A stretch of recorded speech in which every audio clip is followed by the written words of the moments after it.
Հեռանկար այսօր հյուրընկալել է քաղաքական վերլուծաբան Հակոբ Բադալյանին։ Բարև ձեզ, պարոն Բադալյան, շնորհակալ ենք մեզ հյուրընկալվելու համար։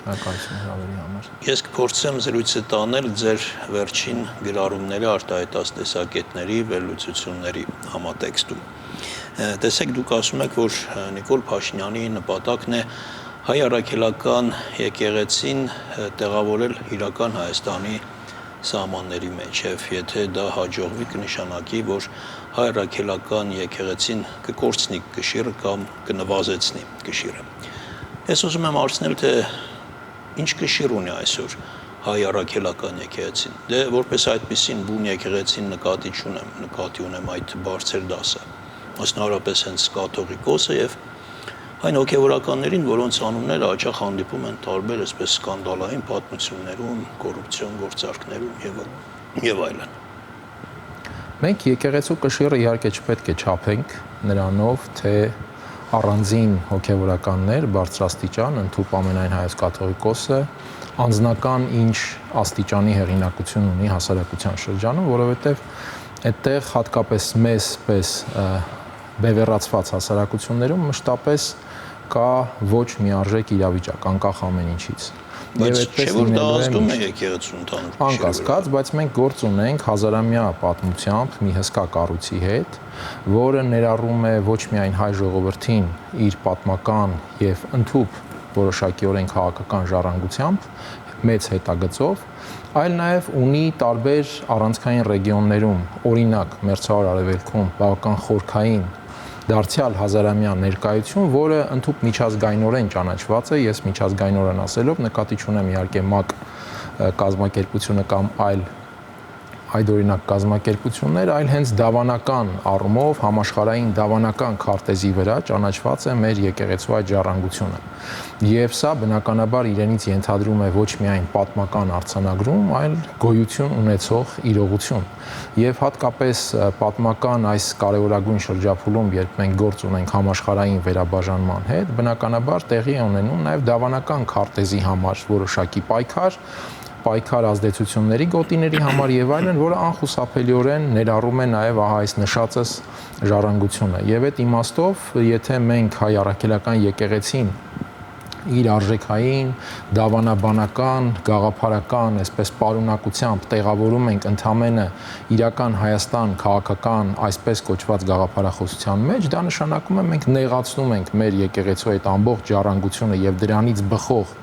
նշանակությունն ու դերակատարությունը ընդամենը այս քաղաքական, այսպես ասած, հայեցակարգի մեջ, որը այլ բան չէ, քան պատերազմի պարտության եւ Արցախի կորստի պայմաններում Նիկոլ Փաշինյանի փորձը, ջանքը ստեղծել իր համար առավել նպաստավոր միջավայր նոր իրողությունների պայմաններում քաղաքական դիրքերը պահպանելու, իշխանության համար պայքարը շարունակելու, իշխանությունը պահպանելու համար։ Բայց ամեն դեպքում պետք է արձանագրել, որ եկեղեցին ունի խնդիրներ եւ գուցե լրջագույն խնդիրներ եւ պետք է պայքարել այդ խնդիրները լուծելու համար։ Երբ մենք ասում ենք պայքարել այդ խնդիրները լուծելու համար, այստեղ շատ բազմիմաստ է հնչում, ինչ է նշանակում պայքար։ Պայքարել խնդիրները լուծելու համար եկեղեցու դեմ պայքարով, եթե մենք այսպես ենք պատկերացնում, դա ոչ թե խնդիրներ կլուծի, այլ կստեղծի խնդիրներ։ Եվ հետեւաբար անկասկած է, որ խնդիրներ կան եւ չի կարող լինել այդպիսի կառույց, այդ հսկայական պատմական հետագծով իր մասշտաբով չի կարող լինել կառույց, որը չունենա խնդիրներ։ Եվ այս տեսանկյունից խնդիրները լուծելու համար իհարկե պետք են այդ լուծումները փնտրելու համապատասխան մեխանիզմներ։ Երբ մենք գնում ենք բևեռացման ճանապարհով, սա ավելի շուտ նոր խնդիրներ ստեղծելու հնարավորություն է, ճակերտավոր, քան խնդիրներ լուծելու իրական հնարավորություն։ Եվ այս տեսանկյունից սա մարտահրավեր է, անշուշտ, անկասկած է, որ այդ խնդիրները կան, շատ խորը հետագիծ ունեն նաև անկախության այս ամբողջ շրջանի համար եւ այդ խնդիրները անշուշտ նաեւ հայ առաքելական եկեղեցու ղեկավարությունը բարձրաստիճան հոգեվորականությունը ժամանակի ընթացքում անտեսել է եւ այսօր եկեղեցու դեմ այս քաղաքական դիրքավորումը, որ ունի Նիկոլ Փաշինյանը, իհարկե կառուցված է նաեւ այն պարարտ հողի վրա, որը գոյացել է ժամանակին այդ խնդիրները անտեսելու հետևանքով։ Բայց կրկնեմ, եկեղեցու դեմ պայքարը չի կարող լինել եկեղեցու խնդիրները լուծելու տարբերակ կամ ճանապարհ։ Առավել եւս, որ մեղմ ասած լրջագույն խնդիրներ եւ Հայաստանի հասարակության, հայկական պետականության համար առավել առարկայական եւ անմիջական խնդիրներ ունի այն ինստիտուտը, քաղաքական իշխանությունը եւ պետական կառավարման համակարգը, որը սկսել է այս պայքարը իշխանության դեմ եւ այդ ինստիտուտի խնդիրներով զբաղվելը եւս չափազանց կարեւոր է։ Այսինքն վարչապետի այդ առաջարկած իրական Հայաստան գաղափարախոսությունը որևէ կերպ այս խնդիրների եկեղեցուն առնչվող լուծմանը միտված չէ եւ առհասարակ ինչ կանով այն իրական Հայաստան գաղափարախոսությունը ըստ ձեզ վերլուծաբանի կապ ունի իրական Հայաստանի հետ եւ արդյոք իրատեսական լուծումներ առաջարկում իրական Հայաստանի համար։ Ըստ իս այդ իրական Հայաստանի գաղափարախոսությունը կամ հայեցակարգը ճակերտավոր ասած, որևէ այլ խնդիր գործնականում հայկական պետականության համար, ես նկատի ունեմ, եթե այդ պետականությունը դիտարկում ենք որոշակի այսպես արժեքային գաղափարաբանական ամբողջության մեջ եւ ոչ բացարձակապես այլ ինքնությամբ ինչ որ միավոր։ Այդ համատեքստում այդ իրական Հայաստանի հայեցակարգ կոչվածը լուծում է միայն, ինչպես նշեցի, Նիկոլ Փաշինյանի քաղաքական խնդիրները այն պայմաններում, այն իրողությունների պայմաններում, որ մենք ունենք պատերազմից եւ Արցախի կորստից հետո։ Այսինքն այստեղ Նիկոլ Փաշինյանը քաղաքական կենսունակությունը պահելու համար պետք է փոխի այն միջավայրը, պետք է փոխի այն ինքնությունը, որով մենք հասել էինք այս իրավիճակին մինչեւ պատերազմը նկատի ունեմ, որովհետեւ այդ ինքնությունը պահպանելու դեպքում Նիկոլ Փաշինյանը չի կարող ամրագրել իր քաղաքական դիրքերը։ Հետևաբար պետք է փոխել հասարակական մտածողությունը, ուղենիշները, արժեքային ելակետերը եւ այլն։ Այլ կերպ ասած, փոխել Հայաստանի Հանրապետության հասարակական պետական այս ինքնության կառուցվածքը։ Սրանով է զբաղված Նիկոլ Փաշինյանը եւ ինչպես նշեցի, դա կարող է լուծել ընդամենը իր քաղաքական խնդիրները։ Հայաստանի Հանրապետության խնդիրները մեր ապագայի երանքավի առնվազն մեծագույն ռիսկերով եւ մենք դա տեսնում ենք, այդ ռիսկերը տեսնում ենք Ադրբեջանի հետ այսպես կոչված խաղաղության գործընթացում, երբ այդ գործընթացը զգալիորեն առաջ է շարժվում ի հաշիվ Հայաստանի Հանրապետության զիջումների, այդ զիջումները կրում են տարբեր բնույթ, այդ զիջումները փաթեթավորվում են տարբեր կերպ, բայց ցավոք սրտի մենք տեսնում ենք, որ իրավիճակը շարժվում է առաջ ի վնաս Հայաստանի Հանրապետության շահերի։ Լավ, դուք ասում եք, ձեր բառերով ասեմ, եկեղեցին տեղով մեկ քաղաքականություն եւ չի կարող չզբաղվել քաղաքականությամբ։ Ես կարծում եմ քիչ չեն լինի մարդիկ, ովքեր կհակադարձեն ձեզ ասելով, թե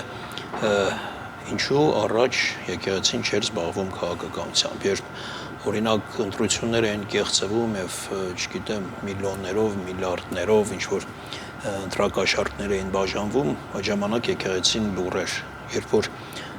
թալանում էին երկիրը տնտեսությունը, նաև բանակը այդ ժամանակ եկեղեցին լուր էր եւ ոչ միայն լուր էր, այլ գուցե նաև տպավորություն է ստեղծվում շատերի մոտ, որ այդ ամենին նաև իմաստ էր կազմում։ Երբ ես ասում եմ, որ եկեղեցին չի կարող չզբաղվել քաղաքականությամբ, ես իհարկե մանրամասնում եմ, հասկանալի է, որ դուք չեք կարող այդ ամբողջ գրառումը շարադրել։ Եկեղեցին չի կարող չզբաղվել քաղաքականությամբ, որովհետև ինքնին մասշտաբը եկեղեցու թե պատմական, թե ներկայիս ուղակի կառուցվածքային ընդգրկումով արդեն իսկ քաղաքականություն է։ Ցանկացած կառույց, որը ենթադրում է միլիոնավոր մարդկանց ընդգրկում եւ ունի այդպիսի հսկա ցանցայնություն առնվազն հայ ժողովրդի շրջանում, ինքնին արդեն քաղաքական բաղադրիչ է եւ չի կարող չզբաղվել քաղաքականությամբ ասելով, ես նկատի ունեմ հենց դա, որ եկեղեցին այդպիսի հսկա կառույցը ինքնին քաղաքականություն է։ Եթե մենք քաղաքականությամբ զբաղվել նկատի ունենք կուսակցական կամ չգիտեմ այդ դաշտում գործունեություն, բնականաբար այստեղ բացի քաղաքականությամբ զբաղվելու օրինական գործառույթ ունեցող ինստիտուտներից, բնականաբար որևէ այլ կրոնական կազմակերպություն իրավունք չունի զբաղվել այդ ներքին քաղաքական ընթացակարգերով։ Մենք նկատի ունենք, որ եկեղեցին հիմա շատ խորը ներթափանցել է քաղաքական բուն քաղաքական process-ների մեջ, իսկ այն ժամանակ դա չկար, թե չէ ընդհանուր իմաստով պարզ է, որ եկեղեցին ինքնիրենից քաղաքական որովհետև ինչպես նշեցի, ինքնին այդ կառույցը չի կարող լինել։ Դա դրսևորվում էր տվյալ ժամանակ գոյություն ունեցող կառավարող համակարգի հետ համաձայնությամբ, փոխհամաձայնությամբ։ Այսինքն այն ժամանակ կար փոխհամաձայնություն, կապված համաձայնությամբ, հա, կամ, չգիտեմ, ընտրակեղծիքների հետ կապված բնորոշումները իհարկե կարող են տարբեր լինել։ Ես ներկայացնում եմ ընդհանուր սկզբունքը, հարաբերությունների սկզբունքը։ Եկեղեցին ուներ փոխհամաձայնություն այդ ժամանակ կառավարող համակարգի հետ, եւ այդ փոխհամաձայնության պայմաններում ձևավորվում էր նաեւ համապատասխան հռետորաբանություն տարբեր հարցերի վերաբերյալ, որը ընդհանուր առմամբ կարող ենք բնորոշել լոյալություն։ Հաջորդիվ արդեն նոր իրողությունների պայմաններում եւ հատկապես պատերազմի պարտության եւ Արցախի կորստի պայմաններում եկեղեցին ունեցավ անհամաձայնություն արդեն այս կառավարող համակարգի հետ։ Եվ այդ անհամաձայնությունը դրսևորվում է արտահայտվելով այն կարևոր խնդիրների վերաբերյալ, որ կա հասարակության եւ պետության առաջ։ Հիմա եթե այդ արտահայտությունները համապատասխան չեն իշխանության հռետորաբանությանը եւ պատկերացումներին, դա չի նշանակում, որ եկեղեցին դուրս է եկել իշխանության դեմ եւ զբաղվում է ներքին քաղաքականությամբ։ Այսինքն մյուս տարբերակը լռություններ ընդհանրապես, եթե համաձայն չեն, բայց հասկանում ենք, չէ, որ Հայաստանի առաջ այսօր ծառացած են այնպիսի մասշտաբի խնդիրներ եւ մարտահրավերներ, որ եկեղեցու պես կառույցը չի կարող դրանց հանդեպ լռություն պահպանել եւ անտարբերության մատնել այդ խնդիրները, չարտահայտել սեփական դիրքորոշումները։ Եվ այս տեսանկյունից մենք պետք է եկեղեցու դերը նայենք շատ ավելի լայն մասշտաբով, քան պարզապես ներքին քաղաքական ինչ-որ դիրքավորումները։ Եվ ավելին, դեռ շատ մեծ հարց է եկեղեցին իր այդ դիրքորոշմամբ առավել մեծ հնարավորություններ է տվել պետական քաղաքականության ճկունության համար, թե հակառակը։ Պարզապես այսօր նախընտրական շրջափուլում գերակայում են բնականաբար նախընտրական խնդիրները եւ ամեն ինչ մեդիա հոսքերով, չգիտեմ, քաղաքական դիրքավորումներով եւ այլն բերել հանգեցվել է այդ նախընտրական տրամաբանությանը, բայց եթե մենք շատ ավելի լայն նայենք Հայաստանի սուղ ռեսուրսների պայմաններում, այդ ներքին տարբերությունները դրանք Հայաստանի կարևոր ռեսուրսն են, որովհետեւ Հայաստանը չունի լայն պետական ռեսուրսներ, ինչ որ մոնոլիտներով առաջնորդվելու համար։ Պարոն Բադալյան, տեսեք այն ինչ տեղի ունենում Հայաստանում, ուշադիր հետևում են նաև մեր հարևաններն ու մասնավորապես Ադրբեջանը եւ իրենց գնահատականը, տեսակետը, վերլուծությունները ունեն։ Ըստ ձեզ ինչպիսին են այդ վերլուծությունները, դեպի որ կողմ գնացող, որովհետեւ տեսեք վերջին շրջանում տեսնում ենք հրապարակավ, իրենք ողջունում են Փաշինյանի գործողությունները եկեղեցու դեմ։ Դա ոչ թե իմ մեկնաբանությունն է, այլ հենց իրենց մամուլում տարբեր գործիչների վերլուծություններ, հայտարարություններ եւ այլն։ Դա իմ մեկնաբանության կամ որևէ մեկի մեկնաբանության համար թե ընդհանրապես շահեկան չէ։ Ես կարծում եմ ընդհանրապես մենք մեր խնդիրները դատելիս, չափելիս, մեր ներքին կյանքի այս կամ այն ռիսկը, հնարավորությունները գնահատելիս պետք է աշխատենք առավելագույնս զերծ մնալ, թե ինչ ասեցին ադրբեջանական մամուլում կամ թուրքական մամուլում, որովհետև այնտեղ կարող են ասել տարբեր բաներ եւ կարող են ասել բաներ, որոնք չեն մտածում, բայց մտածում են, որ այդ ասելով Հայաստանի հասարակության վրա մտածել հասկանալ չէ, ինչ է մտածում հակառակորդը, ինչպես է քայլերը հաշվարկում, դա ես նկատի ունեմ, որ ադրբեջանական մամուլում արվող հրապարակումները բնականաբար Հայաստանի ներքին կյանքի վրա ազդելու նպատակ ունեն։ Հետևաբար մենք մեր խնդիրները չպետք է չափենք նրանով, թե ինչ ասեցին Ադրբեջանում, որովհետև այնտեղ ասում են այն, ինչը համարում են, որ իրենց ավելի մեծ ազդեցություն կտա Հայաստանում։ Մենք պետք է բնականաբար շատ ուշադիր հետևենք, նկատի ունենանք հեռանկարում պետք է ընդհանրապես հակառակորդի գործողությունները հաշվարկել ոչ թե նրանով, թե ինչ կա այնտեղ մամուլում, որովհետև քաղաքականությունը, իրական քաղաքականությունը մեղմ ասած ոչ միշտ է, որ արտահայտվում է մամուլում։ Եվ այս տեսանկյունից մամուլը շատ հաճախ կարող է նաև խաբուսիկ լինել եւ մեզ շեղել իրական նպատակներից, որ ունեն հակառակորդները։ Եվ այս տեսանկյունից մենք պետք է իհարկե շատ ավելի լայն դիտարկենք հակառակորդ պետության վարքը եւ շատ ավելի լայն պատրաստվենք, այսպես ասած, այդ վարքին հակազդելուն։ Եվ շատ կարճ ավարտելով այս թեման եկեղեցի իշխանություն, կարծիք կա, որ իշխանությունները վտանգ են տեսնում հենց իշխանափոխության եւ որում դեր կարող է ունենալ նաեւ եկեղեցին։ Այսինքն այն ուժերը, որոնք նախաձեռնում են այդ process-ը, որպես ներուժ կարող են օգտագործել եկեղեցին, ընդ որում եւ տեղի քաղաքական ուժերը, եւ դրսի ուժերը, եւ դրսից ուղղորդող ուժերը։ Բնականաբար ցանկացած իշխանություն մտածում է իր դիրքերը պահելու մասին, առավել եւս նախընտրական մոտեցող, առավել եւս ընտրական process-ին, Եվ հատկապես հասկանում ենք, որ Հայաստանի ներկայիս իշխանության համար դա շատ ավելի բարդ խնդիր է, ինչպես նշեցի, պարտություն, Արցախի կորուստ, հանրային վարկանիշի նվազում, որովհետև կառավարման էֆեկտիվությունն էլ մեղմ ասած բարձր մակարդակի վրա չէ։ Եվ այստեղ անկասկած կարևոր է դառնում, որպեսզի այն մեծ ինստիտուտները, որոնք կարող են այս կամ այն կերպ շատ մեծ նշանակություն ունենալ հանրային կարծիքի ձևավորման հարցում, լինեն իշխանության համար առավելագույնս վերահսկելի տիրույթում։ Եվ ինչպես նշեցի, հենց այդ մոտիվներն են նաև, որ մղում են Նիկոլ Փաշինյանին այս նախաձեռնությանը։ Եվ իմպիչմենտի մասով, արդյոք